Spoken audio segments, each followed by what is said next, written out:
definitely the last speaker, but definitely not the you guys in for a treat. This is my mentor. This is a lot of people's mentor. He called me Hall of Famer every time we talk. He answered the phone and said, "Hey, Hall of Famer." I called him. I said, "Hey, Hall of Fame maker."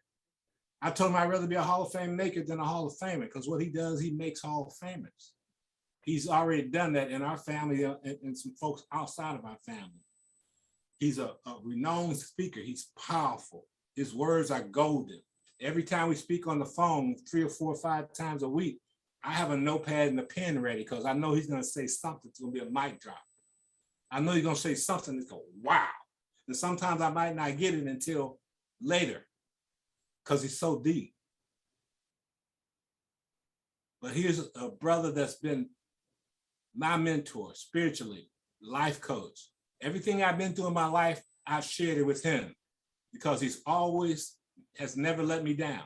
He's always been honest with me. When I was out of bounds, he told me I was out of bounds. When I had stuff I need to fix, he said, "You need to fix it." I'm still married to this day because of my brother and the advice he gave me. And he said, "You don't want to lose, Ryan." And I'm about being transparent, because this is what he means to me. And our anniversary is next month, well, this month, a couple of weeks, my wife and I. Damn near 20 years we've been together because of that. And she's the best thing that ever happened to me. So this young brother is so powerful. I call him young because his spirit and his thought process and the fact that he does what he does. See, his standards are so high. When I say standards, not his rules, his standards, how he lives his life. We watched it. We watched him give and give and give and give and give and give. It's what he does. It's all about other people when it comes to this gentleman.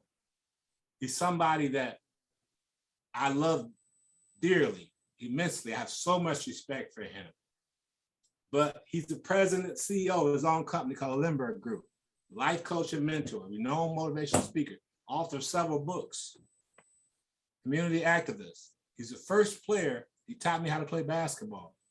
I remember being in 90 degrees weather after I got cut in the 5th and 6th grade. And 7th grade, I was on the comedy squad. I was the 22nd best player on 22nd member team where they didn't cut anybody. That's why I made the team in the 7th grade. I remember him taking me out in the park in 90-degree weather, changing my shot because I would get my shot block all the time. And he would say, "Tell me when you feel it." And I would just shoot the ball and shoot the ball. He would rebound for me in 90-degree weather, and I would shoot hundreds and hundreds of shots. And I'll start complaining and crying. We'll be about 3 or 4 miles away from home. He said, "You walking home, you big sissy. You don't really want it." But he knew how to motivate me. But he's done that my entire life. He believed in me when nobody else believed in me. He's the first player ever to walk on for Bobby Knight. He walked on Indiana's basketball team. That's how good he was. So he's done it all. My mentor, my hero, Mr. Charles Jordan.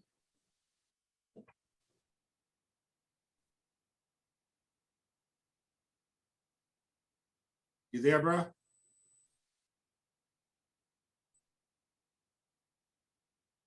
Charles, you there? Can you hear me now? Yes, we can hear you now. Okay. All right. good. Well, bro. That's all right. Well, thanks for that, man. I appreciate it. And thank y'all for putting this conference on. It is extraordinary. It's mind-blowing and it's life-changing. And I don't know if a lot of the kids that are participants, I want to pause and give their parents a round of applause, okay? Because clearly their parents are behind it. Absolutely. And so let's everybody put your hands together for your parents.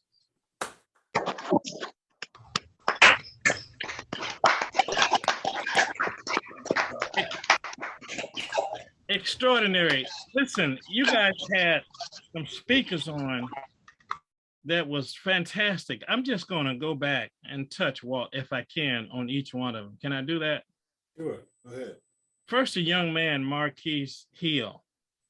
He talked about his book and talked about genius performance.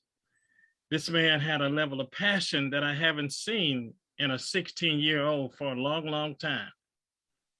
And then you had Joe Jordan on. Joe talked about leadership, and he talked about the power of the journey. He emphasized journey over destination, because before you get to the destination, you got to take the journey. And then you had a powerful speaker on Reverend Griffin. And Griffin brought it home too, because he talked about being the master of your fate. And then I love what you did when you did your affirmation. You had the kids doing I am affirmation, and that is cold blood. The I am is the two most powerful words in the English language. I am. Because I am is an affirmation, and I am is the name of God. Because he told Moses, tell him that I am sent you. So whatever you use after that I am, you better be careful. Because if you say I am bad, then that's an affirmation. You better be careful. Say I am and follow up with something and see what happens. It's powerful, the affirmation that you use. And of course, Ben Baker, let me tell you something, Walt. The character that you referenced in Ben Baker and the Milwaukee Bucks, let me share something with you guys. I don't even know how long I got, but I'm just gonna talk until I have to shut up. Okay. Walt had a conference and actually a coaches clinic in Fort Wayne that I happened to attend. My brothers were there as well.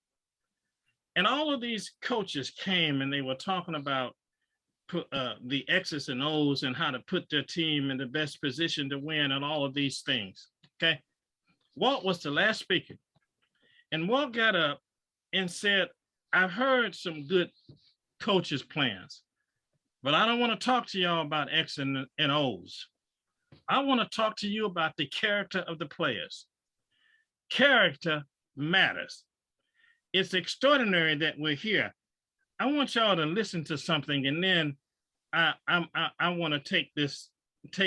I'm going to try to cut a lot of this out, but because I have a handout that Rhonda will email to everybody, and it's about an 18-pager, because I know I'm not going to be able to get into all of this, but I'm going to highlight some things, okay, as we do it. Rhonda, if you can put up page 16.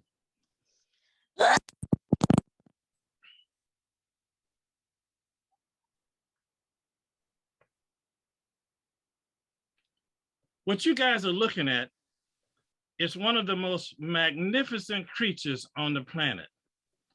That creature is called the African impala. This creature is so amazing that it could run at speeds up to 60 miles an hour. It can vertical leap 10 feet in the air.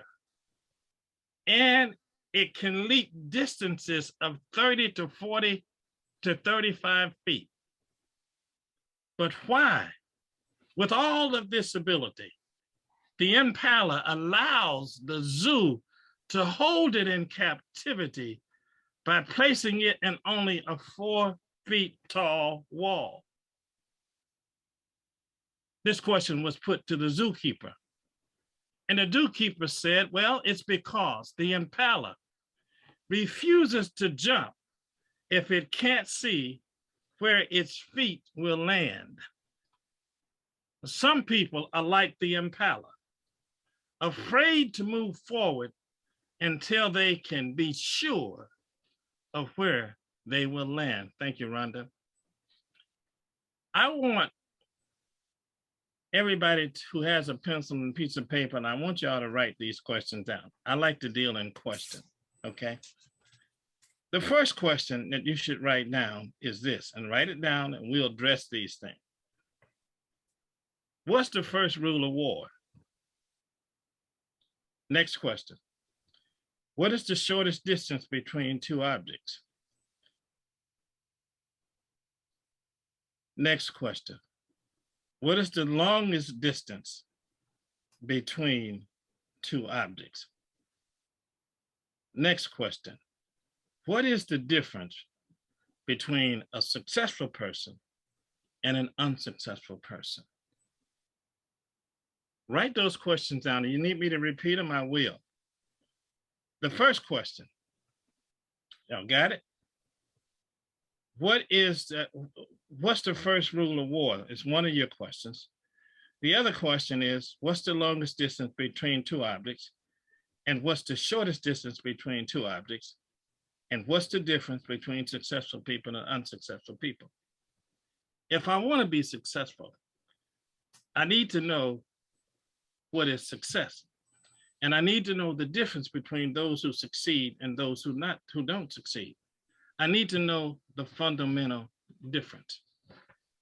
When my son Lyndon was in high school, he was a terrific basketball player. I got to share with you a conversation I had. And he had just come off of a game where he had scored 35 points against their arch rival. He had snatched 12 rebounds. He had 8 assists, 3 steals, and 2 block shots and 2 powerful dunks. So he was in his room and he was with a couple of his teammates. I walked in the room and I said, "Can I share something with you?" He said, "Sure." I said, "I don't know how to break this to you." I said, "But you're not a basketball player." And he looked at me as I was crazy. I said, "You're not a basketball player." I said, "Hear me out." I said, "What you are is much more than a basketball player.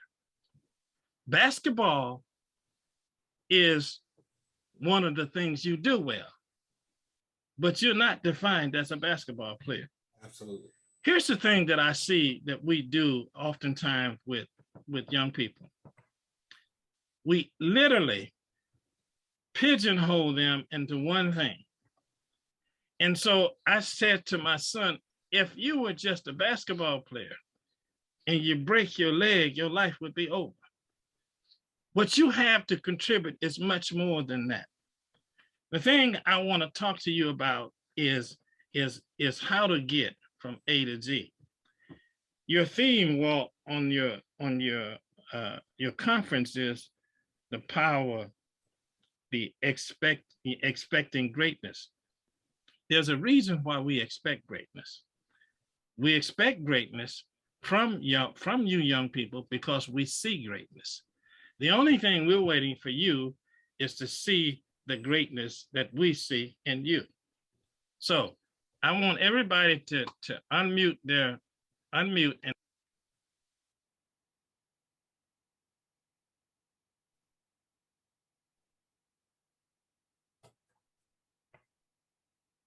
y'all hear me? Yes, sir. Yeah, you're lagging out. All right, let's start over. If I do the things I ought to do. Hold on, child. Hey, I need everybody to unmute. I still see some of you guys still muted. Unmute your phones, guys. Unmute. All right, go ahead, child. Go ahead, bro. Charles, you need to unmute now.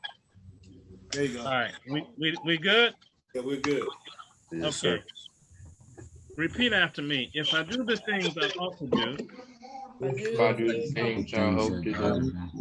Now, not hope. If I do the things I ought to do. If I do the things I ought to do, I will eventually be able to do the things I want to do.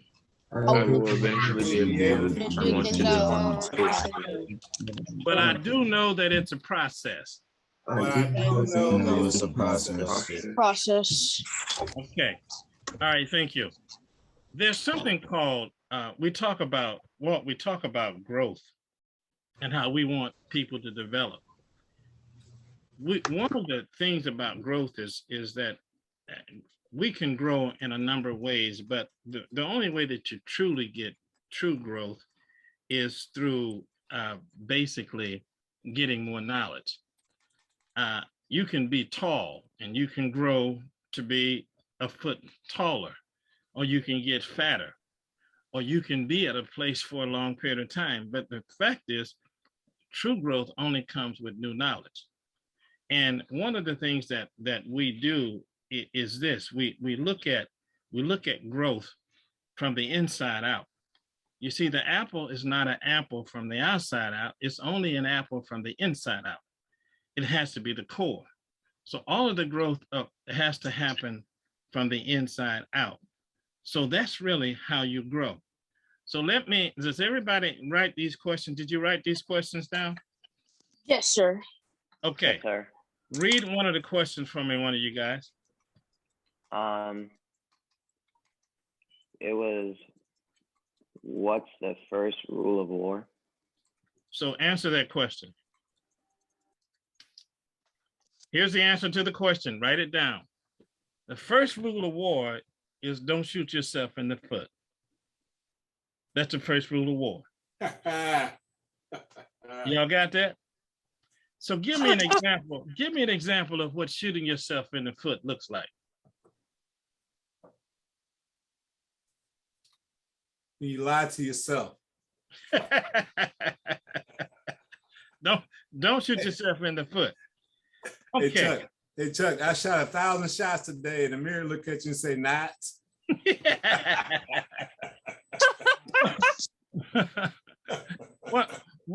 Hey Walt, one of the mistakes we make is we end up confusing activity with effectiveness. Absolutely. Y'all follow me? That's a mistake that we make.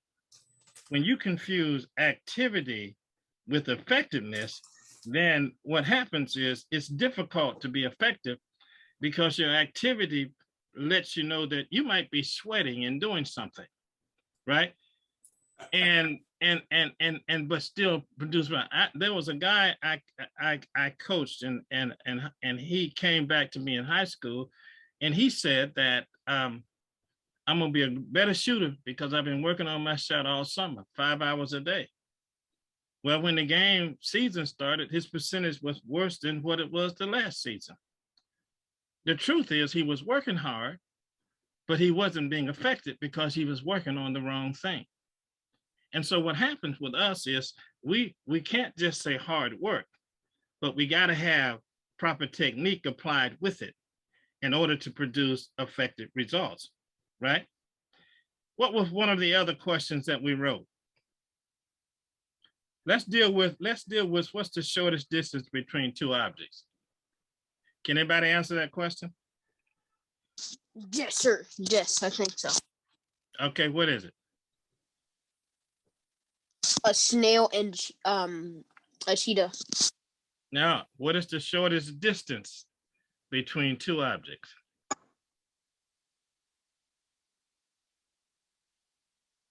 The answer, write it down, is a straight line. That's the shortest distance between two objects. Too often, and well, let me put that's it. What's the longest distance between two objects? The longest distance is a shortcut. Here's the point I'm making. Too often we try to shortcut the process. Too often we don't want to go through the process. We want our prize before the process. But it takes the process to get to the prize. And so the shortest distance is a straight line. But when you try to take a shortcut, you end up having setbacks. You end up having to start all over again. You follow me? So the shortest distance is a straight line, and the longest distance is, right? Rhonda, can you put up number 3, please?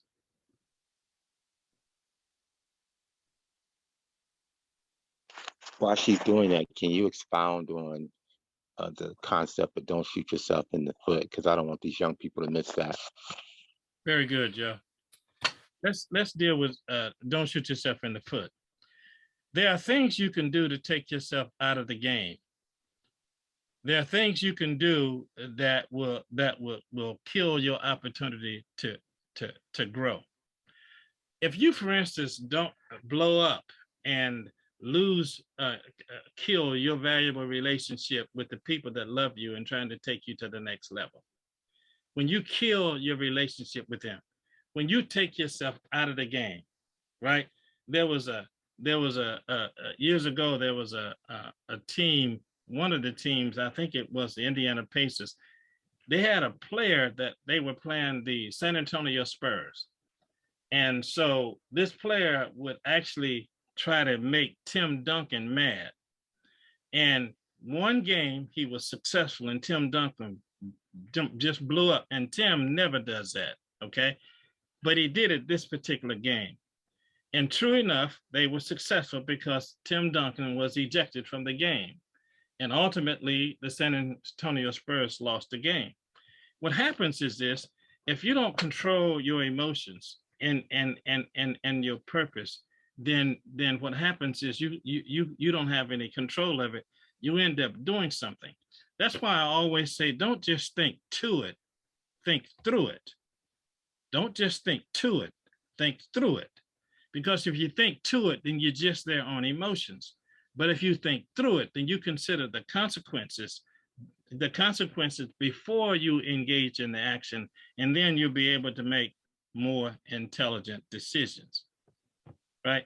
So when you do things rash and you do things in a hurry, and you don't have any, you don't think through it, you just think to it, then you run the risk of taking your shot and shooting yourself in the foot.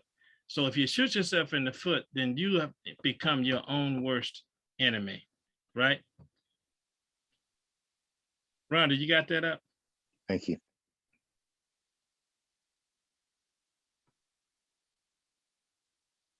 I want y'all to look at this for a second.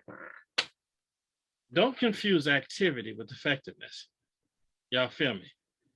Activity is important, but if your activity is ineffective, then you need to have a way to measure your activity so that you can make an adjustment. Just because you're working hard and sweating doesn't necessarily mean it's effective. Your effectiveness has got to be one where you have measure, you can measure your activity so that you can self. And as you see there, I mean, I had a secretary that was busier than anybody I've ever met, but I had to fire her. She had a lot of activity, but very little effectiveness. Do y'all know what I mean when I say effectiveness? What do I mean when I?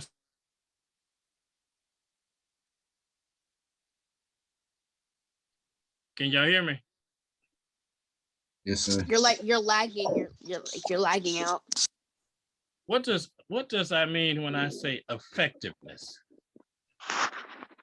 I think you mean like progress. Progress. Okay, that's good. Effective. So if you work real hard at something and you don't get better results, you may need to look at changing the activity. Yes? Yes. Yeah. Yes. Right? You have to have a way of measuring it, right? So the thing that we don't want to do is we don't want to think that just because we're active that we're being effective. We got to understand the difference in these so that we can be able to adjust what our behavior is, right? Yes, sir. Now, Yes, sir. how many of y'all know that it's good to have feelings, but you can't be controlled by your feelings? Yes, sir. Yes, sir. Now, let me say you something. If you're controlled by your feelings, you would never be successful. You know why that is? Because you don't always feel like doing what's necessary to do. You don't always feel like doing the right thing, right? Walt just mentioned how I used to take him to the park in the heat of summer and make him stand out there in all the hot sun. He didn't feel like doing it, right? But he was driven not by feelings, but he was driven by purpose. The question is this: what are you driven by? If you're driven by feelings, you can bet you're going to always seek to be comfortable. And your comfort is the thing that's keeping you from going to the next level, right? Yes. Y'all follow me on this? Yes, sir. Yes, sir. Yes, sir. So, Yes, sir. give me an example of feeling of you doing something that you feel like doing that's going to keep you from accomplishing your purpose. Getting off topic. Video game. Getting, let's see, getting just like, how should I put this? Like getting distracted. Okay. Okay.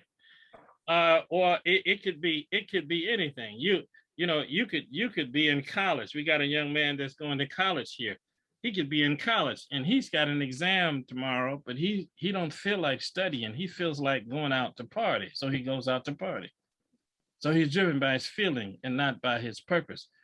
You don't feel like working out sometimes. You don't feel like doing the exercise. You don't feel like doing the drills. But it's not about your feelings, it's about your purpose. If you're driven by your feelings, then what happens is you're going to be controlled.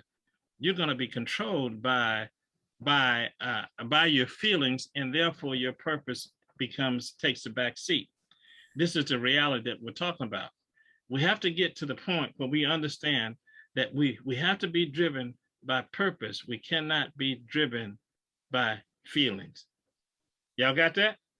Yes, sir. Yes, sir. Yes, sir. Yes, sir. Yes, sir. Okay. All right. Now, I want to do something here. Let's control our discipline. Let's say that you have a goal to achieve something. Let's say you have a goal to, I don't know, let's say make the 8th grade basketball team, or you have a goal to become a starter on your college team, or you have a goal to write a book, whatever your goal is. Here's what you should always do. You have a series of choices that you have to make between now and the accomplishment of your goals. And these choices and these opportunities and these temptations are going to be in front of you. And so at this point, whenever you are confronted with a decision, here's how I suggest that you handle it. And this is something that I've been doing all of my life. Whenever I'm considering something, I ask myself one question. And this question is this: will this thing that I'm considering doing, that I'm considering investing in, that I'm considering spending time in, that I'm considering giving my attention to, will this thing that I'm considering take me closer to or farther from my MDP, major definite purpose? So the question is, if you ask yourself the question, will this thing that I'm considering take me closer to or further from my MDP, then whatever your answer is should let you know whether you should do the thing or not do the thing, right? So let me give you an example. Let's say Aiden wanted to make the basketball team, right? And so he's working out, doing the things that he thinks that he needs to do to make the basketball team. But then Aiden decides he has to make a decision. He says, well, do I want to keep practicing on the basketball court, or do I want to do some other things? And I want to kind of dilute my focus here. Aiden has to ask himself this one question: will this new thing that I'm considering take me closer to or further from my major definite purpose? If the answer is this new thing that I'm considering will take me further from my major definite purpose, then guess what? I'm not going to do it. Is it just that simple? Yes, it's just that simple. When Walt was inducted into the Indiana Basketball Hall of Fame, I said to some people, Walt is just being recognized here tonight. but he was a Hall of Famer even before the recognition. What made him a Hall of Famer is because he became great. He became great because he had the ability to make others great. How many of y'all want to become great? Everybody wants to become great. What's the best way to be great? Help somebody else. What's the best way to be great? Help somebody else and put your mind to it. That's exactly right. Michael Jordan was always a great scorer, but he wasn't a great player until he started making others great. He became a great player when he began to elevate players like Pippen. He became a great player when he went. This is how you become great. And if we focus on just ourselves, then it's going to be difficult to rise to the level, because this is how you become great. We have to be about the business of knowing, number one, what our purpose is. Number one, what's driving us. We can't be driven. If we're driven by our feelings, then we never will succeed. There's the other word I want to talk about, which is called potential. How many of you have great potential? Raise your hand. I can say, raise your hand. How do you know you got great potential? How do you know?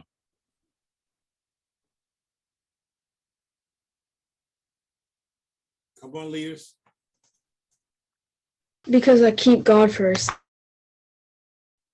That's a good answer. That's a great answer. How else do you know you got great potential?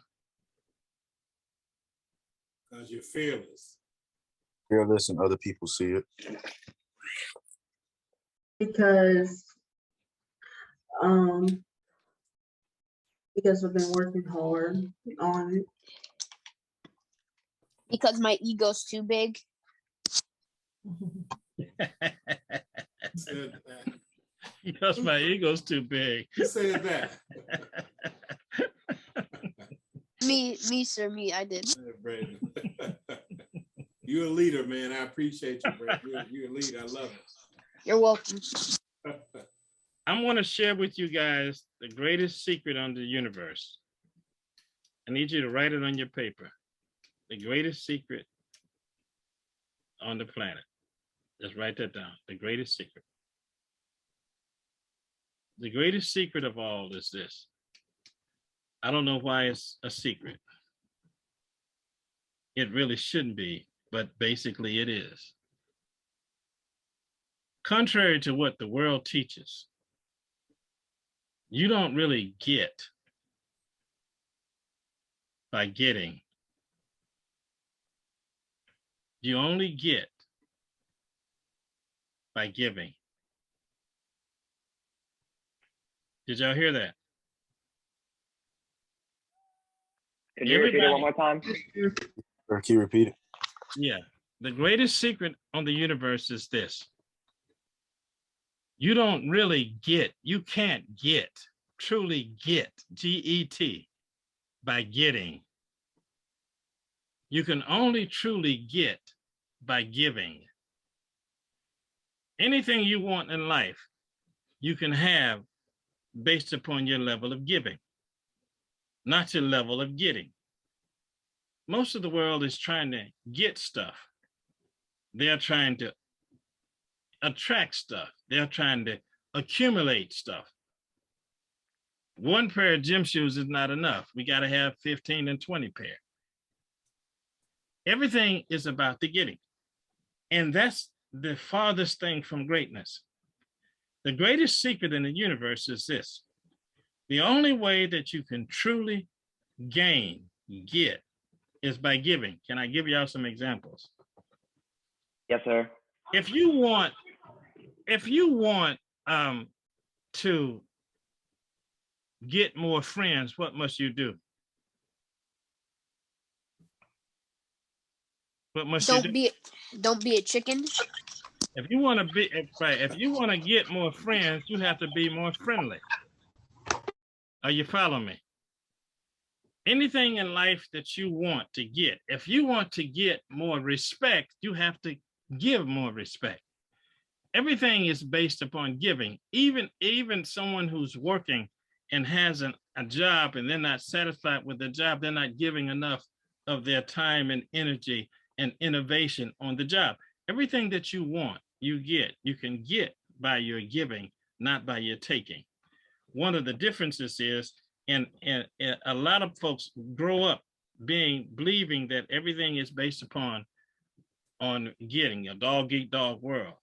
The truth be told is, if you give, then you're going to get far more than you can get by just taking, right? Let me tell you this story, Walt. I know we're running over time, but I want to tell you this quick story. Many years ago, high up on a hill over the city of Venice, Italy, lived a wise old man. Legend has it that people would come from all around just to get his advice. They would ask him about what's the best time to plant the crop and the farm. They would ask him about politics. They would ask him about world affairs. He would always give them accurate advice. So one day, two young teenage boys thought they would try to trick the wise old man. So what they did was they captured a small bird and they climbed the hill to see the wise old man. And one of the boys said, "Wise old man, what is this in my hand?" And the wise old man said, "Well, it's a bird." And then the boy said, "Well, is it dead or is it alive?" And so the wise old man said, "Well, if I were to say to you that it is alive, you would simply crush the bird and it would die. But if I say to you that it is dead, you would open your hands and the bird would fly free." So the boys looked at each other and they were amazed at the wisdom of the old man. And as they were leaving, the old man said to them this. He said, "Boys," he says, "let me say this to you. It's in your hands. Life or death is in your hands."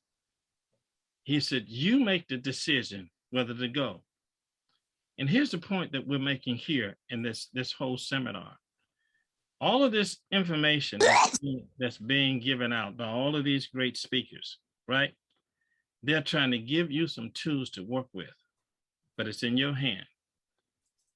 The goal of your coaches, the responsibility of your coaches and of your parents and of your relatives and of your guardians, the responsibility, they're only charged with putting you in the position to win, but it's you that's got to go win. The coach only coaches the game. The coach doesn't shoot free throws, right?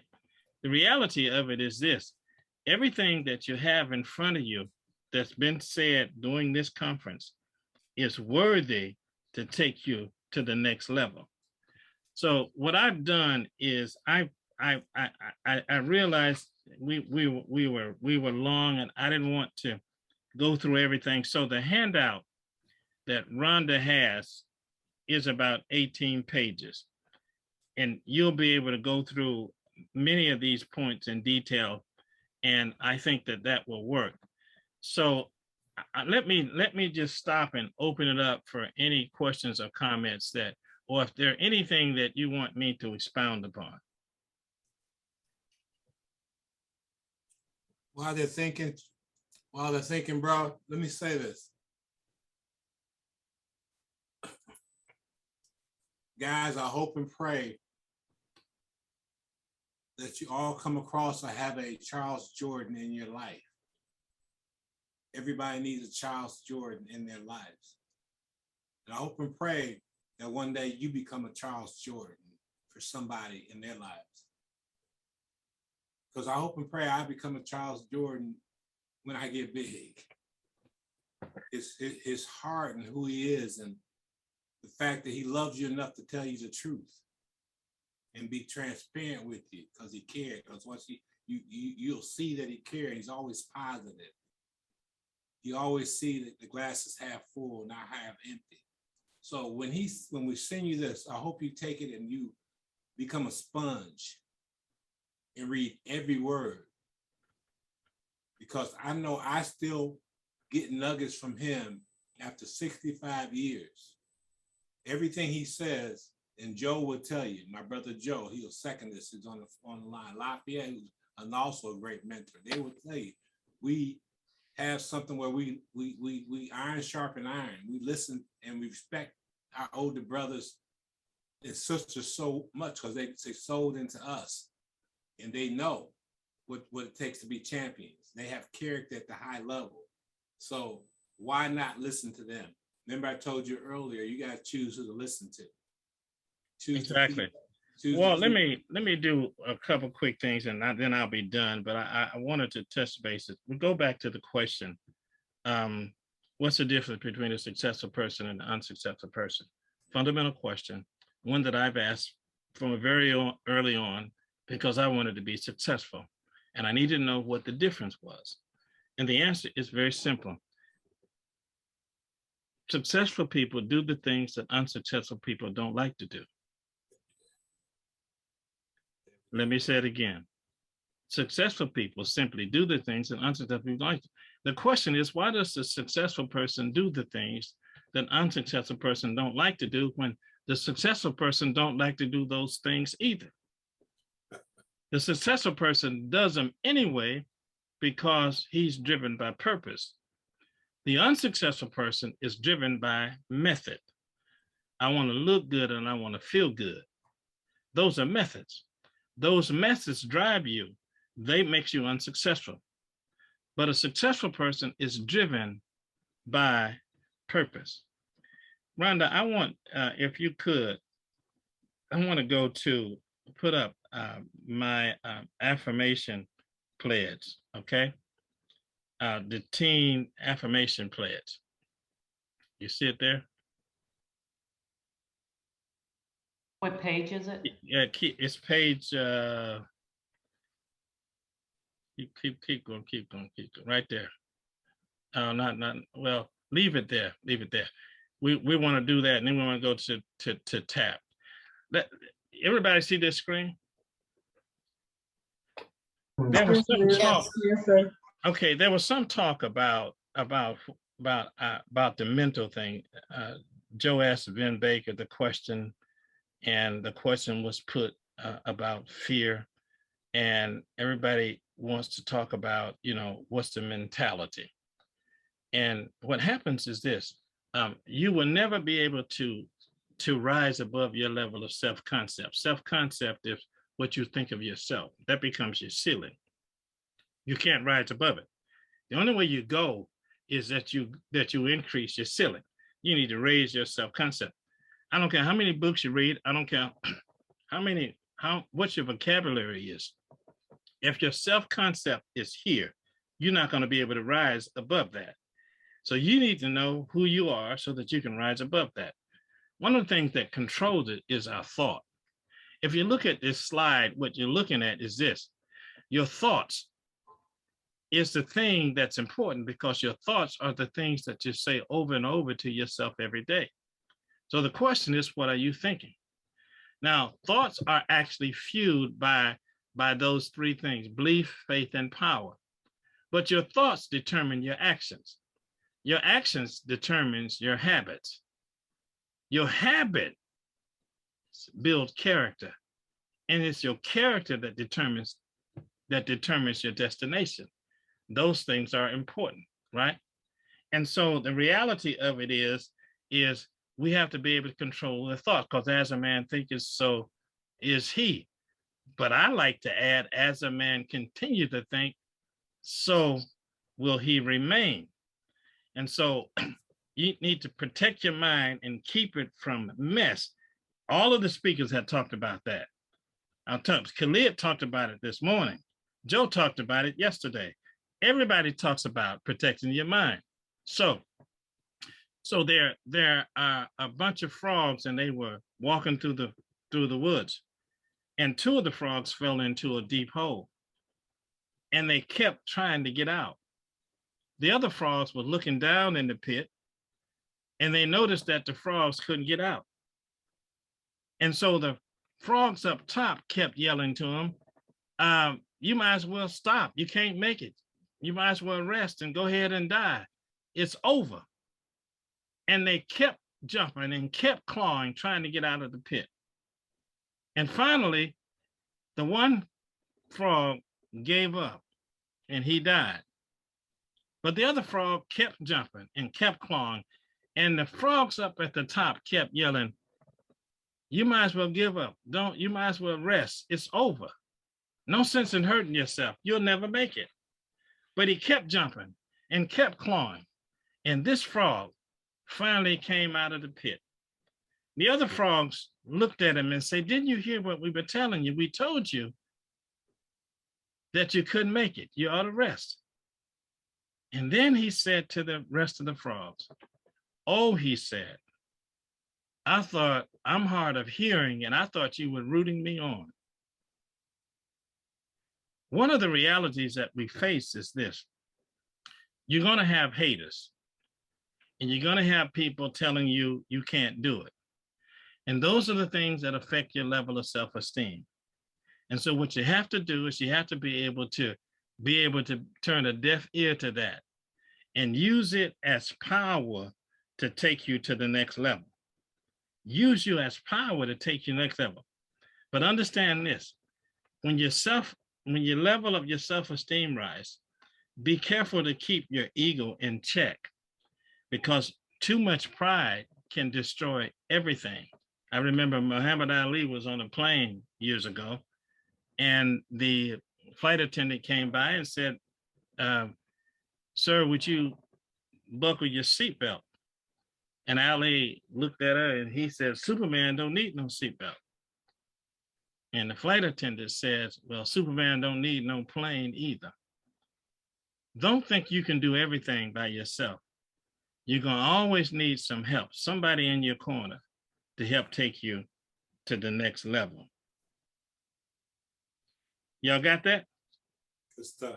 Yes, sir. Yes. Yes, sir. I know y'all tired, man. Y'all been doing this all day. I know y'all tired. I went to Sunday school this morning. I always go to Sunday school to pray for my brothers. I appreciate it. I need it. Thank you very much. Absolutely, Joe. Oh, wow. Wow. Amazing. So Walt, I'm just I appreciate the opportunity to talk. Like I say, I don't like Zooms too much, but because it's hard to interact with the people. But it's so. I apologize because we need to have you on earlier because I know our kids are tired. I know it's been a long 2 days, and I know because they've been really energetic into it, and I know about noon after they had lunch break, they were starting to die down a little bit. We got 2 or 3 still here with the energy, but I apologize to them. No, it's long, but I really enjoyed every speaker, and Ben Baker was awesome. Rhonda, pull up page 13, so let me close out with that. Okay. So guys, hold on, you guys. I need your energy. Remember, we're finishing strong. Stop telling yourself you're tired because you're not. You're champions. Need your energy. Yes, Yes, sir. sir. Yes, sir. Yes, sir. Yes, sir. Finish strong, guys. They're already gone. Finish strong. Yes, sir, Coach Jordan. All right.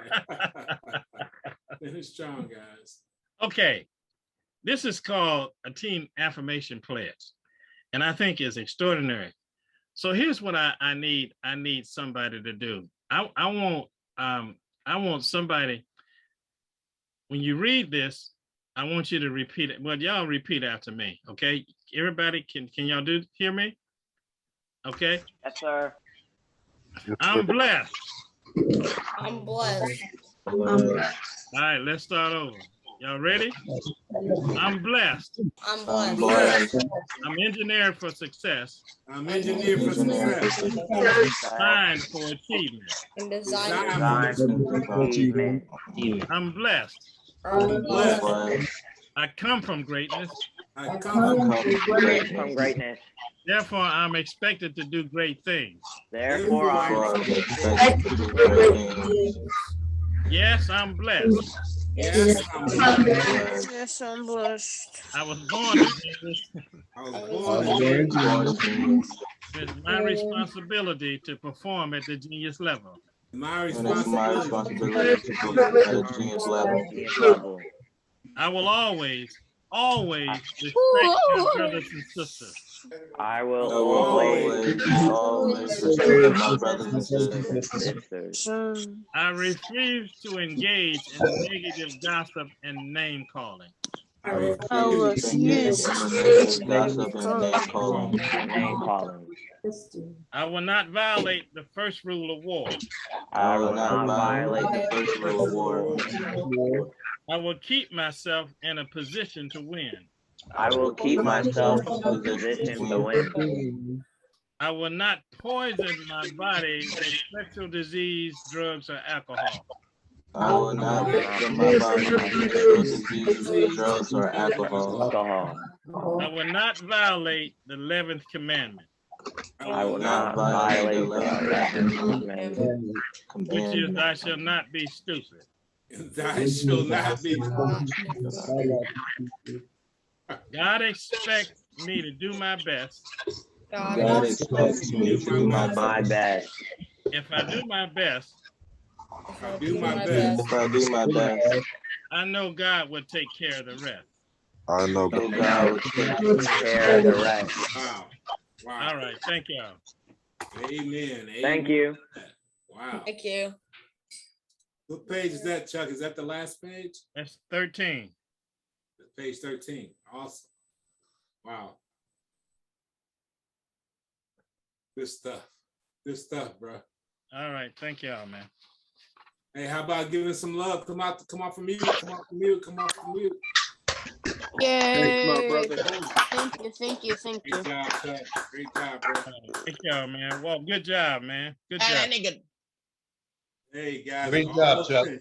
I need you guys to hang in there for a minute because and I wish you had more time so Charles could do some Q&A, but we'll have him on again. We're probably gonna be doing another youth conference in another 6 months. I've already got people calling me saying, when you doing the next one? Even some of the parents that's been on, they've been texting me, emailing me, we need to do this once every 6 months. So I'm pretty sure we're gonna do it another 6 months and get some more speakers. We'll have you on earlier, Chuck, next time because I want them to hear your total deal here. And I think we need to spend more time with you instead of having you at the end. It's been a long day, but a full day. So just appreciate you, man, taking time. All right, thank you, brother. Appreciate you so much. Let's give him some love. Come on. Yeah.